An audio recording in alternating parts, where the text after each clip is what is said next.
নমস্কার সবাইকে, আমার চ্যানেলে তোমাদের আরও একবার স্বাগত। তো আজকে একটা নতুন ভিডিও নিয়ে চলে এসেছি আবার তোমাদের সাথে শেয়ার করতে। তো আজকে বাড়িতে খুব রান্না বান্না, কারণ অনেকে খাবে। আজকে হচ্ছে বাড়িতে ছাদ ঢালাই হচ্ছে, ছাদ ঢালাই না মানে সিঁড়ির ঢালাইটা হচ্ছে। তো চলো তোমাদের সাথে ভিডিওটা স্টার্ট করা যাক। আমি রান্নাগুলো করি, তো তোমরাও দেখতে থাকো, আশা করি তোমাদের ভালো লাগবে।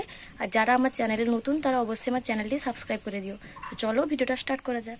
আর আজকে কি কি রান্না হচ্ছে, কি মেনু হচ্ছে, সবই তোমার সাথে শেয়ার করব। তো রান্নাগুলো কেমন হচ্ছে দেখে করে অবশ্যই কমেন্টে জানিও। চলো স্টার্ট করা যাক। তো আমি এখানে মাছগুলোতে নুন হলুদ মাখিয়ে রাখছি আগে থেকে, দিলে মাছের নুনগুলো ভিতরে ঢুকবে, না হলে ঢুকবে না। তো আজকে হচ্ছে আমাদের বাড়িতে ছাদ ঢালাই, তো বললাম মানে সিঁড়ির কাছে ঢালাইটা। তো আজকে মাছের তরকারি একটা হয়েছে, ডাল, একটা সবজি, চাটনি, শাক ভাজা এইসব হয়েছে। আর তেমন কিছু হয়নি। গরমের জন্য এতজনে রান্না বান্না করতেও অস্বস্তিকর, কখন রান্না শেষ করে বেরাই। তো ফার্স্টে মাছটা ভেজে নিব, নাহলে মাছগুলো লেগে যাবে। ফার্স্টে মাছটা ভেজে নিব, অনেকজনের রান্না তো।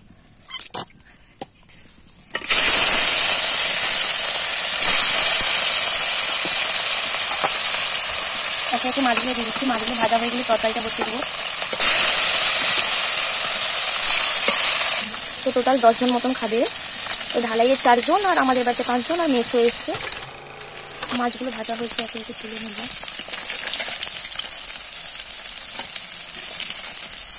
এখন আমি চচ্চড়িটা তুলে দিচ্ছি, মানে আমাদের ফোড়নটা দিই।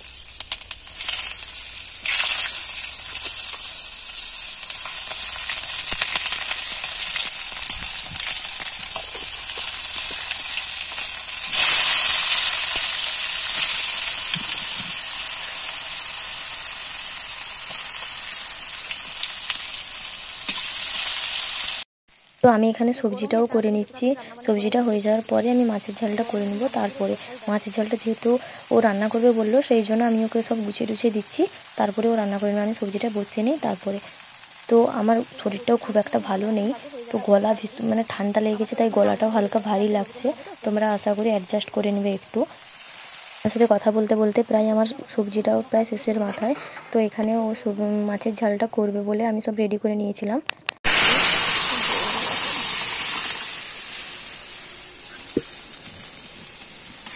ডালটা ছোঁকা হয়ে গেলে মাছের একটা তরকারি করব, চাটনি করব, দিলে রান্না শেষ।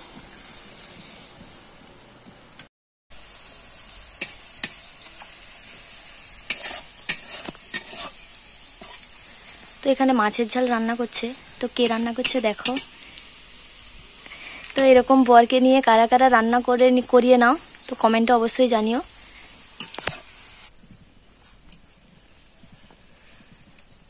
গরমে তো লাস্ট পাতে একটু না চাটনি হলে ভালো লাগে না, তাই আমি এখানে আমগুলো সিদ্ধ করে একটু ফোড়ন দিয়ে, আমগুলো তেল দিয়ে হালকা ভাজা ভাজা করে, তারপরে ওখানে জল আর চিনি দিয়ে করে ফুটিয়ে করে নামিয়ে নিয়ে চলে এসেছি। তো লাস্টে চাটনিটা খুব সুন্দরই হয়েছিল খেতে।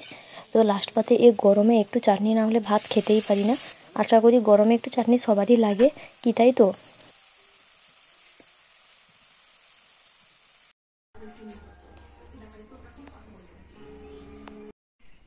তো রান্না বান্না অলমোস্ট ডান। এখন আমি স্নান করতে যাব। তো স্নান করে আসি, তোমাদের সাথে আবার দেখা হচ্ছে। স্নান করে পুজোটাও সারতে হবে। তো চলো স্নানটা করে আসি। তো আমি চলে এসেছি আমাদের পাকা বাড়িতে। তো এখানে সবাই চলে এসেছে, আমি আর একা থেকে কি করবো, সেই জন্য আমিও চলে এসেছি। তো তোমরা দেখতে থাকো। এগুলো সব ধান কেনা হয়েছে আমাদের ঘরে, সব ধান। দাঁড়াও, ছাতাটা রাখি, তারপরে দেখাচ্ছি। আর তোমরা তো যারা আমার ভিডিও দেখো তারা তো জানো যে আমার হাজবেন্ড কীটনাশকের দোকান আছে। এটাতে শাটার লাগানো আছে সামনে, আমি ভেতর দিয়ে এসেছি। ও যা গরম আর যা রোদ। তো আমি এখন উঠে যাচ্ছি উপরে কি হচ্ছে দেখার জন্য। আর ও ওখানে পাশের বাড়িতে গেছিলো জল আনতে, ওই কাকুগুলো জল খাবে বলে ও জল আনতে গেছিলো। তো ও জানে না যে আমি এসে ভিডিও করছি বলে। তারপরে দেখো আমি একটু ওপরে উঠে গেছিলাম, যে দেখছিলাম ঢালাইটা কত দূর কি না। তো আমি ওকে বলেছিলাম যে একটু আমাকে ভিডিওটা করে দাও, তাই ও করে দিয়েছিল। কাজ শেষ হতে আর একটু বাকি ছিল, তাই আমরা বললাম ওদের তো খেতে ধরে যাবে, তাই আমরা বাড়িতে গিয়ে খাওয়া দাওয়াটা শেষ করে নিয়েছিলাম। ওরা আসতে পরে, কাকুগুলো আসতে পরে আবার ওদের খাওয়া দাওয়া হলো। তো আমরা বাড়িতে আছি, রোদে হাঁসফাঁস করছি, গরমে। তো যে কাকুগুলা এখানে কাজ করছে তাদের কত না কষ্ট হচ্ছে। তো আজকের ভিডিওটা এই পর্যন্ত। ভালো লাগলে ভিডিওটি লাইক, কমেন্ট, শেয়ার এবং সাবস্ক্রাইব করতে ভুলবে না। দেখা হচ্ছে নেক্সট কোনো পরের ভিডিওতে। আর যারা আমার চ্যানেল নতুন তারা অবশ্যই চ্যানেলটি সাবস্ক্রাইব করে পাশে থাকা বেল আইকনটি প্রেস করে দিবে। আমি যত ভিডিও পোস্ট এই মেকআপটা কেমন হয়েছে অবশ্যই কমেন্টে জানিও। আর দেখা হচ্ছে নেক্সট কোনো পরের ভিডিওতে। ততক্ষণ তোমরা ভালো থেকো, সুস্থ থেকো। Bye bye.